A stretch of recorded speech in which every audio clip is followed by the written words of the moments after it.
What's up guys, welcome back. Apex Season 14 just dropped, and in today's video, I'm going to go over some tips and tricks that are going to help you out when jumping into the brand new season. Before we get started, I wanted to say thank you guys. We just hit our first 1 million views on the channel, which is a huge milestone, and I'm looking forward to the next one. This video is going to be a beginner guide for Vantage, and I'm just going to break down her abilities and some of the things that we've learned already since she came out, and hopefully I can help you guys decide if Vantage is the character for you if you haven't bought her yet. Her passive is really cool. It allows her to see what type of armor the enemy is using and the rest of their teammates. To top this off, if Vantage pings an enemy, her character will actually voice line what armor you and your teammates have. It's further back in triple purple on this team. Right there, wrapped in level 3 shields, running with the full squad. Keep this in mind when you're on the receiving end as well. If an enemy Vantage spots you and you know that you and your team don't have the most optimal armor situation, then it's probably going to be a good idea for you to relocate or maybe even just dip out, because the enemy team might play more aggressive knowing that they have better armor than you. All right, let's talk about her tactical. Her tactical allows her to throw out her bat and then she can jump to its location as long as she has line of sight. Okay, so my first tip with this ability is going to come from personal experience. My first game on as Vantage, I actually died because I tried to use this ability the wrong way. I was thinking of it more like a Loba bracelet. I tried to throw it out and immediately activate it so I could move, and it functions more like Wraith's phase. What I mean by that is, I'm sure we've all been there where you're trying to phase out as Wraith and you get shot and you die in your animation. It's going to be similar here for Vantage. Instead of waiting until the moment you need to use your ability to throw out your bat and then jump, toss your bat out when you first get to the POI and make sure that you're relocating it as you move through the POI.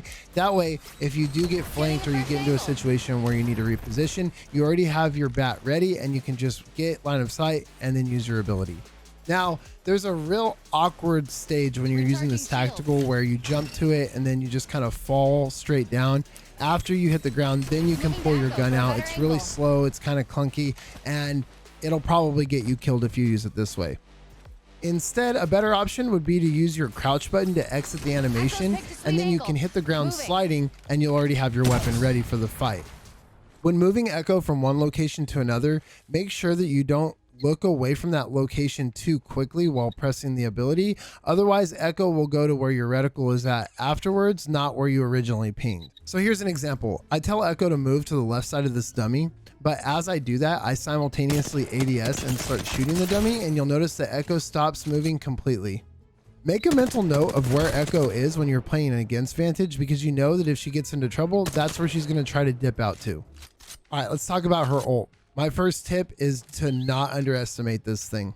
She gets 5 shots, but even if she uses a couple shots and then puts it away, she'll slowly regenerate shots. So you have to assume that Vantage always has at least 1 or 2 shots in her sniper. Now, if she hits you once, it's not the end of the world. She's going to hit you for 50, but she is using a sniper, so usually she's going to be mid to long range and she can't instantly close the gap and get to you. If she hits the same target multiple times, she gets a damage boost. The second shot hits a lot harder and she's going to hit you for 100. So personally, my thought process was, Vantage has her own sniper rifle, so this allows me to carry an AR and a shotgun or an SMG, and then I can pull out my sniper rifle and use it whenever I need to. And I thought that would be how she would be played. But as I play her more, I'm starting to think that that might not be the case. The second part of her ult says that if you get hit by one of her shots, her and her teammates are going to deal 15% increased damage to you while you're marked. That being said, I think the key here might be to run snipers with Vantage. Use your ult, try to hit them 1 or 2 times, then switch to your other sniper and lay down shots that get increased damage.